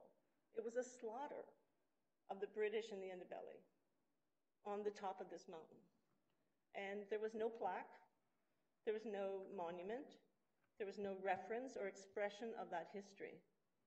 So this erasing of history, according to your values and according to what you think is the best history, it also erases comfort. You know, history can be uncomfortable. There's a discomfort around heritage, and I think many of you have alluded to this. There's a discomfort and a controversy around it. So how do we extrapolate and reestablish this expression of old history that has been erased? Symbols that are being erased today. You know, it's a question. The second example I wanted to mention was a lot of my work has been in South Africa during the apartheid, post-apartheid period. So another incredible case is in Cape Town. This case, it's called District 6. It's not the film, but this district downtown Cape Town, just below Table Mountain, downtown Cape Town. During the Group Areas Act of the 1950s, they found this neighborhood that existed in this core of growing Cape Town. It was an incredible mixed race, mixed use sub-city. It was a city. There were theaters, there were laundromats, there were curving streets with temples and film theaters, and they decided in the Group Areas Act period that this, what we would call an incredibly functioning interracial community, didn't work because it was against the law for people to be living together under the Group Areas Act in South Africa during the 1950s. So what did they do under Botha? They bulldozed it to the ground. So in that community, there were, this is terminology that I'm drawing from the Group Areas Act. It's not mine, but just so you know. They had colored people, which they called colored. The blacks had been moved out, by the way, 50 years earlier because they were completely not allowed in the city unless they had the past laws that came in later. So there were white, colored, and Asia designations. And they were all living together, but they bulldozed it. So now when you fly over, it's grass about this high, and you can see the streets, the cobblestone and the concrete pieces from the air when you fly into Cape Town, because it still hasn't been built Why? Because it's this controversial neighborhood that they destroyed and that there's still claims to. And this goes to another part of heritage. It's about memory. It's about place and memory. So what happened is the Jewish community, the synagogue was left, the Christian churches were left, and the mosques were left. That's how integrated in a religious way it was. They left those standing because they couldn't really bulldoze those. So what happened was people who had occupied this land called District 6 went back to the church, which had a tile floor in it, which was the map of District 6, all in tile. And they signed their name to all the various parts of the tile, saying, this is my land, this is my house. And they're still under claim today. It's considered tainted land. So the city of Cape Town has not been able to redevelop it. And so it goes to this idea of heritage. It's some kind of a historical discomfort. You know, this is a really uncomfortable reference point, but what should you do to restore or bring back some heritage idea around these sites that we've moved, that we've denied in our history? Invisible, made invisible. So bringing it home to Canada, just to wind up, you know, this also is part of our own Canadian history, where we have pretty much erased much of our Indigenous history. We have not heard about it until the last 5 years, 10 years with the reconciliation. The Truth and Reconciliation is bringing it back up, and we're starting to reestablish it and rethink it. But in Canada, you know, we have been celebrating the 150 years birthday of Canada. 150 years. How long have the Indigenous people been living in Canada? 15,000 years. So my Indigenous friends are a little upset about that because they call it the 1% celebration. 150 years represents 1% of our history. The 1% celebration, and they're, you know, pretty upset about that. So how do you make this balance? We have a 150-year history. We should be celebrating that as Canadians, but we also have this other history that we've kind of lost sight of. So many Canadian Indigenous people live in cities now across Canada. Anyone know the percentage? It's about 60% of them live in cities. But there's no reference point. There's no idea of language or culture or buildings or there's no reference. So especially the youth are highly alienated in our cities in Canada. I know some of my interns who work over here at the Global Cities Institute who are Indigenous. You know, they're at McGill now, but there's no reference. Physically, culturally, historically, to life in our city. So how do you bring heritage to the fore to help to reestablish this expression of culture and representation? How do you do that? I'll leave it there. Those are 3 examples from Africa and Canada, and I think this, as a political scientist, I think we need to elevate this, and it is a global concern. It's not just here in Toronto. It's happening globally, and dispossessed due to war, etc. The disposition and the resistance that grows around heritage. It's an incredible topic. I'm so glad you invited me because I hadn't thought of it as heritage before. So, thank you very much. Thank you.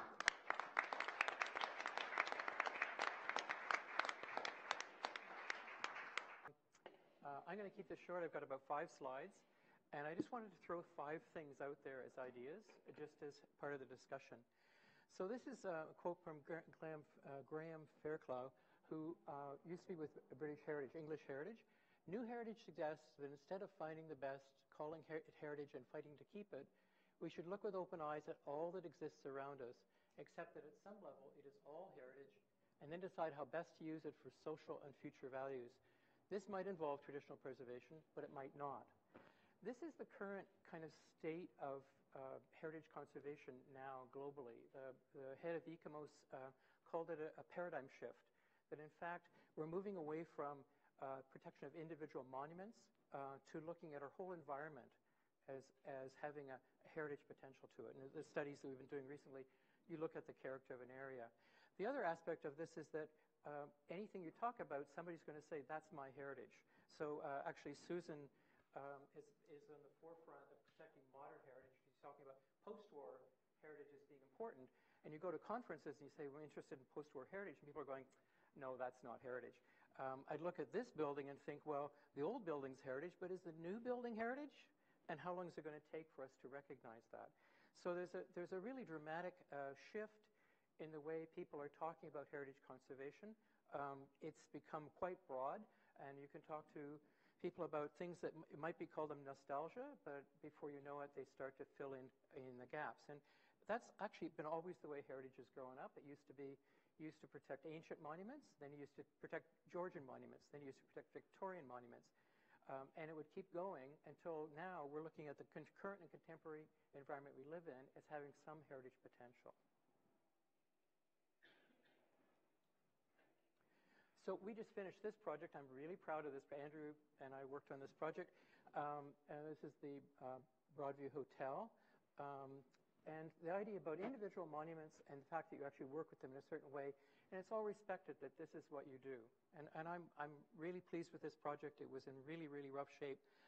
But I got to say, I was out with my son on the weekend, and he had his friends who do work on the safe injection sites and things like that. And they were saying, what about the people who lived there beforehand? So there's no protection for rooming houses. The city, oddly enough, I don't know how that works, but there's no protection for rooming houses. So the people at the poorest level, there's no protection for their housing. And so the question came to me, like, this was a rooming house.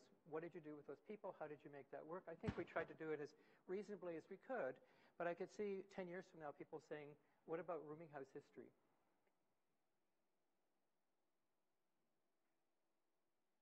This is another example. This is a project that we did, which I'm also very proud of, which we did as part of the Bay Adelaide Centre. And when the Bay Adelaide Centre was started, the idea was that it had to be on Bay Street.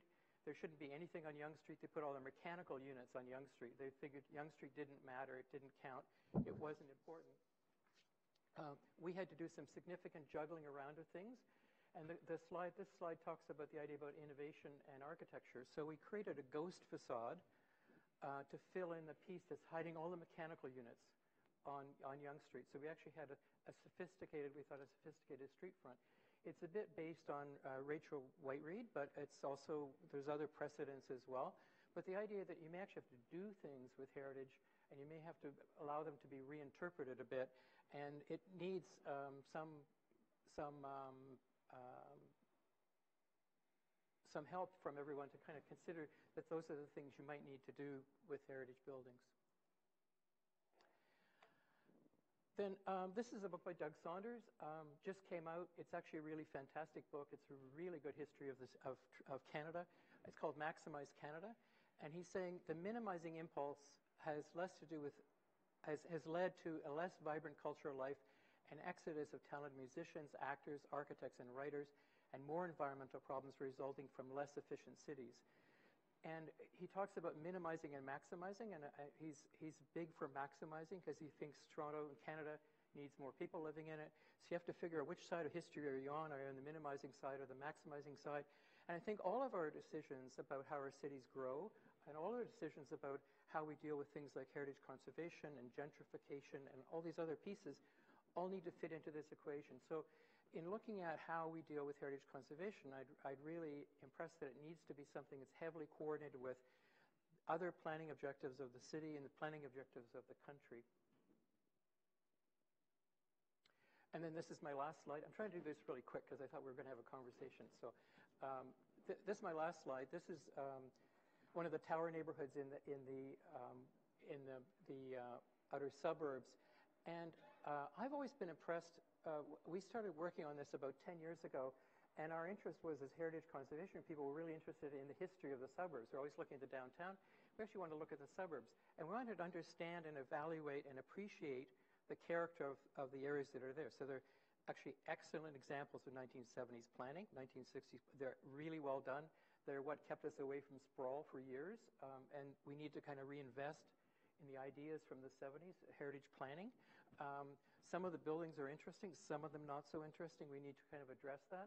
The culture of the people living there is also our history and heritage. So the idea about are we investing in understanding these people who live in these neighborhoods, because they're bringing something very different to the city, a whole different history that's very, very important. So I'm going to leave it at that.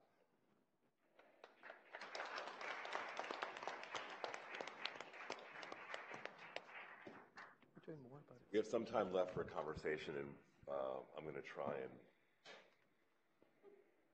engage the panel in some of the interesting points and even maybe the controversy. So Michael has a wonderful way of presenting things that are actually very provocative, but in a kind of friendly way. So you will notice in the last two slides, this slide, which is basically showing actually what the author you showed, what is his name, Doug Saunders wrote about arrival cities in a fascinating way, and interpreting where people were immigrating to and how the form of particular areas facilitated or did not facilitate people's arrival and integration and success. It was really interesting with regard to the kind of business models and micro businesses they were developing and what form the city took. And of course, this is a place where in Toronto where a lot of immigration is happening. So this is a really important slide to try and understand and to ask the question, what around the Tower Renewal, which we've all been working on for tried to work on for 10 or 20 years, and now it's heating up again. What is it that is about human activity and even the form of those places that is worth preserving? And a question I often ask when working with students, we're doing a studio that looks at urbanism in our super studio. If you take an empirical approach, which is important for a planner and an architect, what I mean by that is an approach where you go and you study things as they are, not how you think they should be. How do you form an understanding and even judgments about things which may not actually be good things or may not be serving society well? And how do you propose to change them without destroying people's heritage or making assumptions, uninformed assumptions about their history? But if you go back to the previous slide, Doug Sanders' new book, when he's saying the minimalist versus maximalist approach, he's asking how are cities like Toronto and other cities, let's say in places where Patricia's working, where the population shift, whether we're talking Asia or in some places even in South and Central America, where the cities are growing at a pace where the degree of growth is so extreme. How do you preserve, or what do you preserve when the pace of change and the need to accommodate growth is so high, right? So this question, let's say for the city of Toronto, how many people are they projecting you're going to move here? 100,000 a year. Okay, so where are they going to live? Because just to be provocative, what we're saying by proposing certain heritage areas in the city is they're not necessarily going to live on those streets, right? They're going to live, and they can't necessarily live in the streets behind them because our current planning regime says we can't disturb the residential neighborhoods. So they're going to maybe live out here. Is that where they're going to live? Maybe. Okay, so I want to put that question. They're going to live on those streets. So I want to discuss how they're going to live on those streets. Okay, so Paul, I'm going to turn that over to Paul. That's a very crude provocation because I have some idea how they'll live on those streets. But this question of what form intensification and change takes, I think, is an important one. Yeah, and for who? Yeah, exactly. Yeah, I'll just pick up on this walk I did on Saturday on the Danforth area. And one of the things that, I listened to the community. Like, they've been there a long time, they know the place better than anybody else. What is it they want to see happen? What do they want to care, about? Where do they want to live? Where do their kids want to live? All these kinds of questions. And one of the things that, yes, mid-rise on Main Streets, we all know that story. And quite frankly, there is an unprecedented number of mid-rise buildings now being built on Main Streets throughout the city. But they're generally in the older part of the city. And so I want to again go to the suburbs and then come back to the Danforth. In I shouldn't say the suburbs, but North York, Etobicoke, Scarborough. I'm looking at Leo here. There are built up not entirely in the post-war, but mostly. No, but unbelievable land reserves and opportunities for intensification. Not 30-story buildings everywhere. Yes, at some places, no problem with high-rise. But massive, massive opportunities. And I think you have to look at the planning and financial and tax tools that are currently at work to change that equation, among other things. And have the right planning policies, obviously, to encourage that. I'll go back to the Danforth here. When we walked around that piece from Main Street to Victoria Park, that is totally different than the rest of the Danforth. If you go east, where we had this wonderful lunch, Duckworth's Fish and Chips. Been there since 1930. Go there. Fantastic. If you go further east towards Dawes Road and over, that is little Bangladesh. That is a phenomenally thriving community. And there's one vacant store in that entire strip between Main and Victoria Park. When you get, and there's lots of huge land reserve opportunities. You know all those storage facilities. Some of you know at the Danforth GO station. The irony at a subway and GO station that's going to have 15-minute service, the land uses are storage containers. So there's land there. The final thing I want to say is in terms of the Shoppers World Plaza. That is 35 acres within a 5-minute walk of the Victoria Park subway. You know, and yeah, it's not going to happen tomorrow, but eventually something will happen there. And that's this exercise of putting a framework plan together. So my simple point is, within the city of Toronto, and especially within the GTHA, there is enormous opportunities. I got one last thing, sorry. Is that I said this to the Minister of Housing, who used to be a city councillor. You know, if you could issue a minister's zoning order on all 1950s and 60s shopping plazas in the whole GTHA, allow for upzoning with criteria and all the rest of it. You could accommodate enormous numbers of people, not just to live, but to work. And then the employment part is really critical. Thank you. Who wants to jump in? I'll try. I'll give it a try. Because I was interested in the slide that showed Rem Koolhaas's comment about context, and I think he's dead wrong. That's an old comment, actually. Yeah. He's very flexible. He's very interesting because he writes amazing books, which are amazing analysis of context. And then at the end of the book, he says, "I don't care about any context." But he spends a huge amount of time looking at the context. And I think context is extremely important.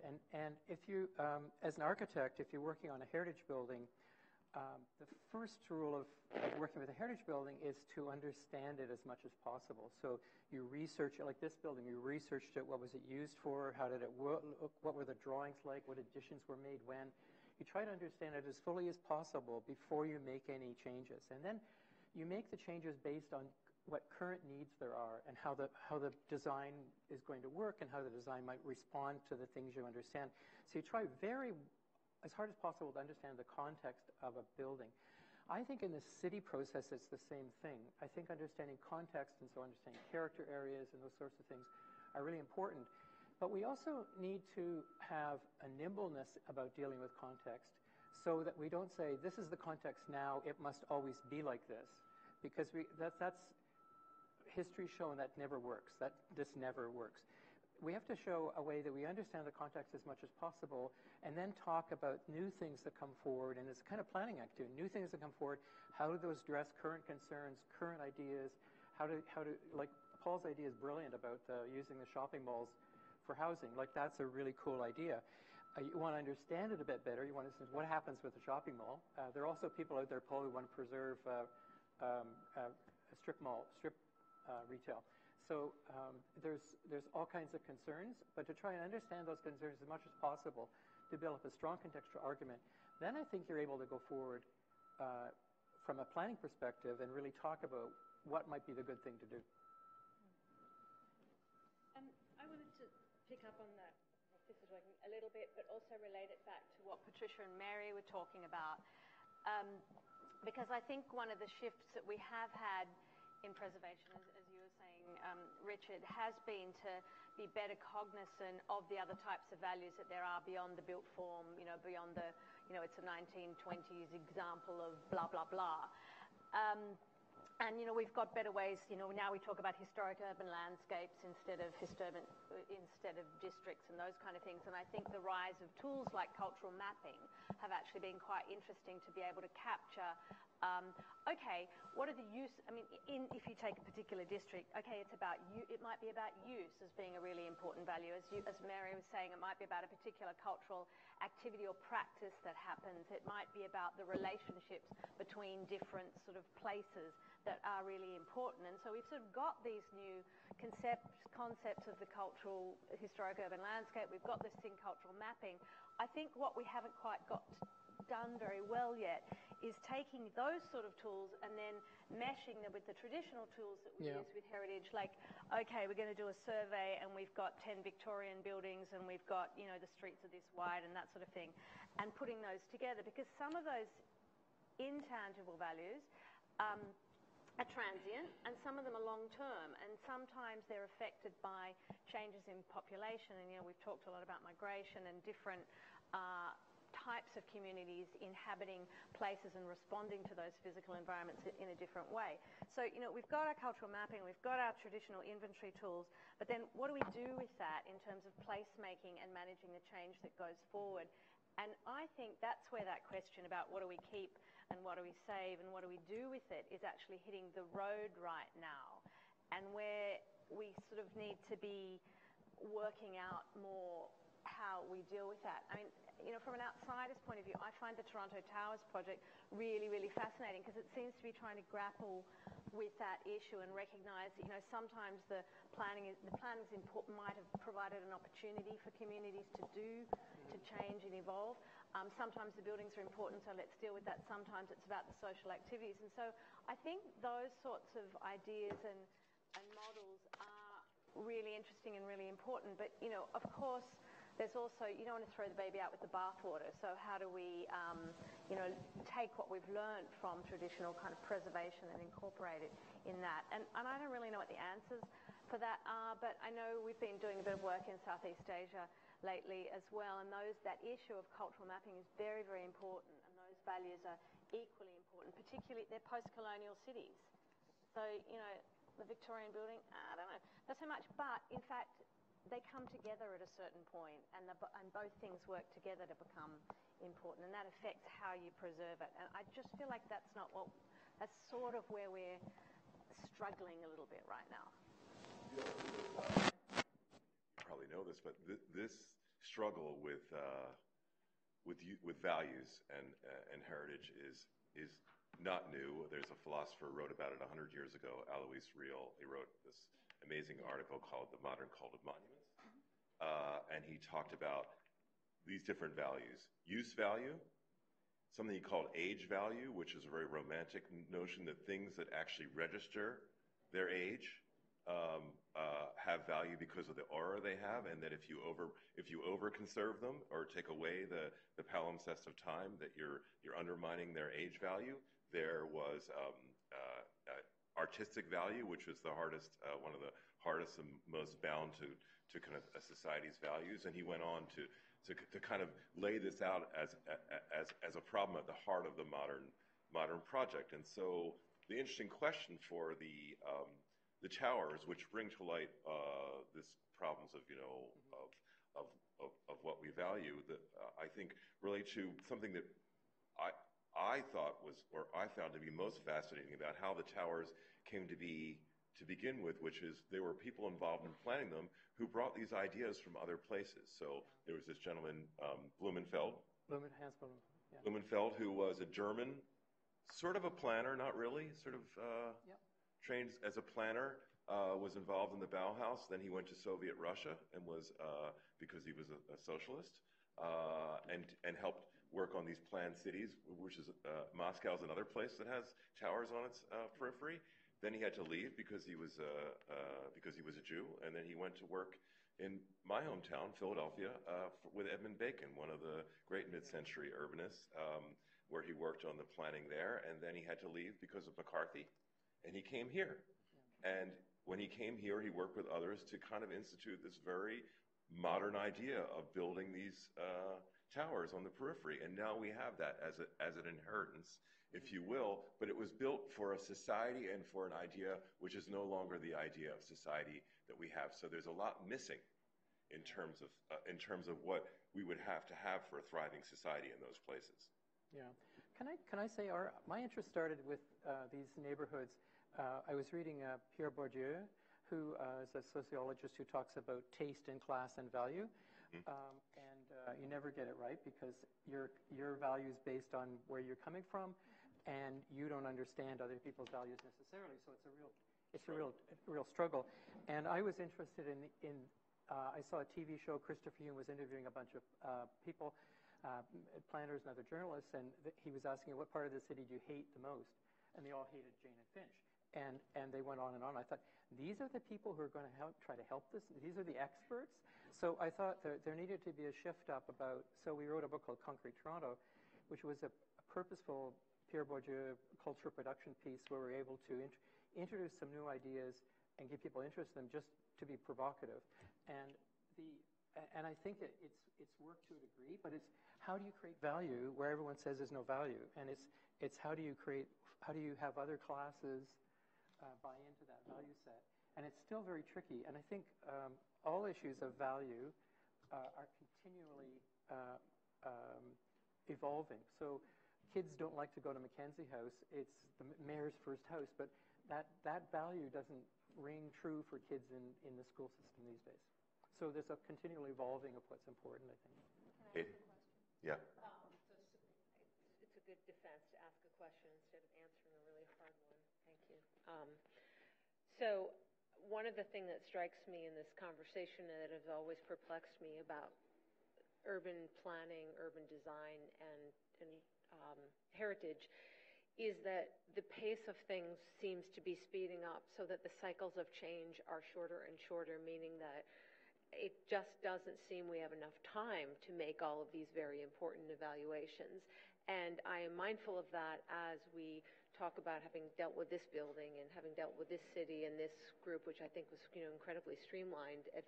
Not all cities are that way. But by the time you've analyzed the infrastructure and the demographics and you've determined the cultural value and sort of what you're erasing and what you're not, the need is already mounting. And I'm particularly mindful of that if you mention that Toronto is a city that would expect 100,000 new people every year. Larger. Right, no, I Yep. understand that, but from being from New England, and that would crush us. I mean, we just couldn't do it. There's not there. I mean, it would be, how you define Boston to Greater Boston. You could take Greater Boston all the way up to the Maine state line, and we still wouldn't be able to do it.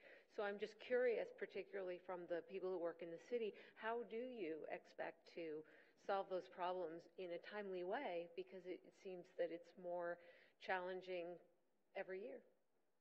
And when you take a global perspective on that city's rapid pace of growth, 100,000 is just we're mild. Yeah, we're because Buenos Aires is cities upwards of 20 million. Right. Are growing at 4% and 5%. This is unheard of. This is entire cities being developed within cities over 4 or 5 year time zones. So when I lived in Nairobi, the growth rate was 7.4%. This is unheard of in North America. But when you start with a base population like some of the Chinese cities, over 20 million, even 2% is just unfathomable. So what happens is that cities and citizens are building cities outside of government, basically. They're just taking matters into their own hands to accommodate the growth and building their own houses and building their own office space and building their own warehouses for production. And the built form is being determined outside of planning, city management, city mayors. It's just happening. People would say that's happening here. Yes, it is. Although I think... Like Mexico City, they completely built outside of the form. Right. Those are buildings that came Yeah. down as well. Yes. So there's dangers to all of this. I think, planning has become very complicated in the City of Toronto because planning is about the long view, and we're usually planning in the middle of what's happening. But one thing I think the city is doing really well over the last few years is really trying to find ways to engage communities in conversations about value. And I think it sort of started with an idea of people saying what they didn't want. I don't want to be disturbed. I don't like change. I don't want that big thing on my street or behind me. And sort of, it's important to listen to that, but it's also important to flip it and say, well, what do you like? What do you like? Is it possible to have some of one and some of the other? And how do we blend it? Because I think alienation is avoided when you do these, when you do insertions and you don't just clear away, a city block. It was very interesting watching the evolution of Frank Gehry's development downtown, which Michael's team was working on and the city was working on, and it was a real vision for these architectural beacons. And the conversation evolved. Well, how do those fit into their context? Should they? Do they have to? All of those questions were really important.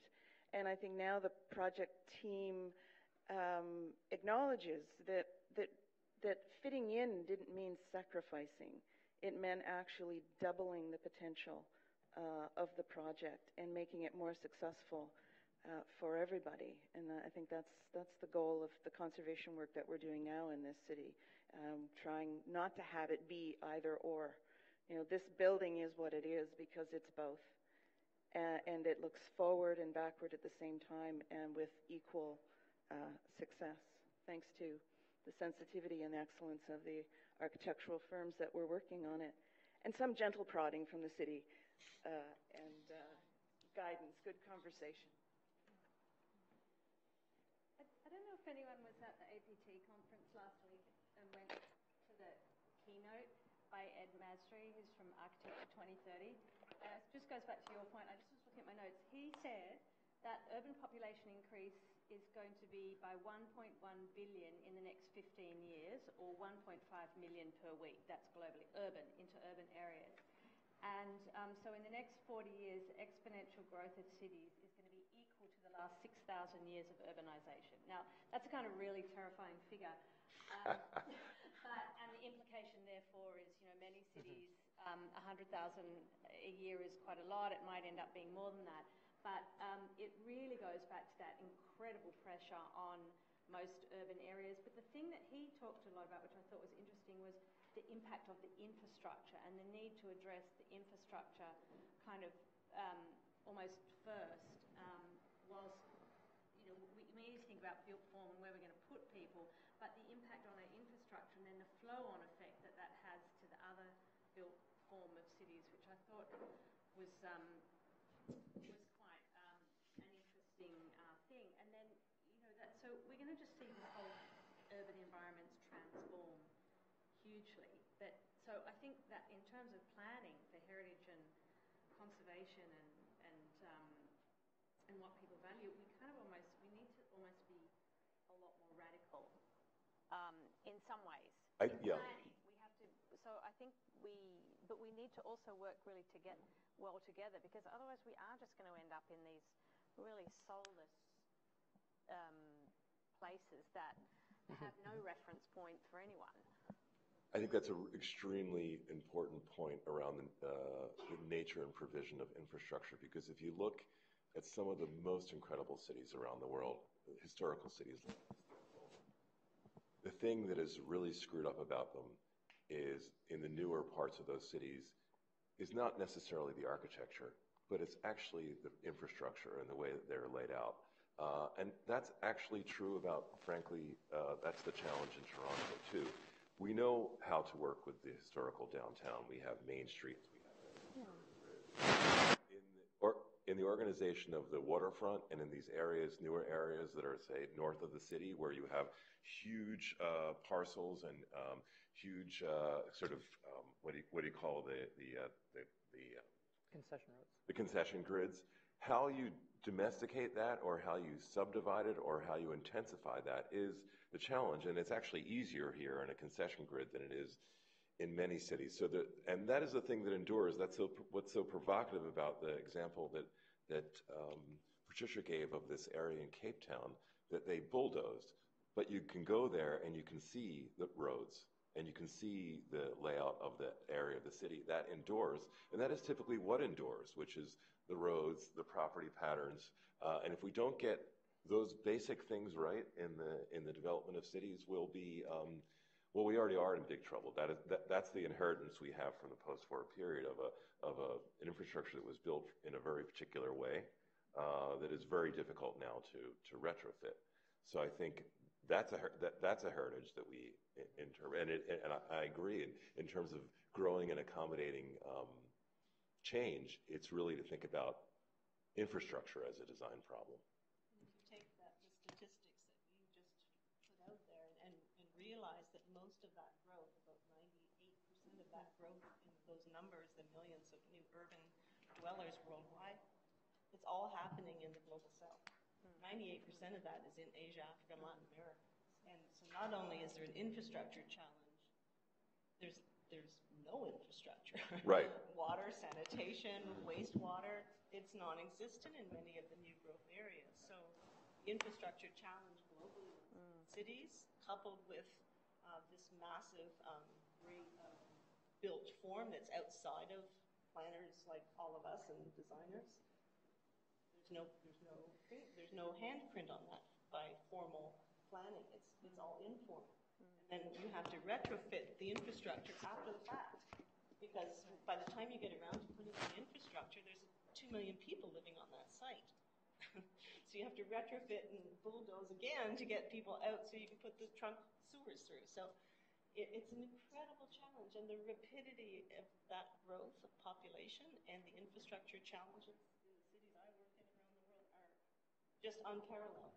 So heritage has to fit in, but it's also about thinking about the future of city when it's so informal and so rapid. I mean, we're facing it here with the 100,000, and we're facing it also because there's the rate of technology change. We haven't even talked about technology in heritage, but I think that's a bridge that also we should be thinking about, because when we get driverless cars and we don't need parking lots around malls, that's incredible land. Yes, that's the next frontier, what I call the bridge between software and hardware, because the software has moved faster. And the technology has moved faster and has accelerated much more quickly than you can upgrade what we've been talking about, which is the hardware of the city, your streets, your plumbing, your roads. So for all the students out there, there's plenty of work to do, and what might seem like a very kind of, shall we say, old-fashioned problem of how you bridge the new to the old is actually at the center of things. So I'm sorry we didn't actually have time for questions, because this panel would be incredible, but I've been given the time cue, and so I might ask the panel to stand around if you guys want to come up and ask things more informally. And I want to thank all of you for your rapt attention. I want to thank the City of Toronto and the Planning Department and Mary and her staff for making this happen. And let's do it again. Okay.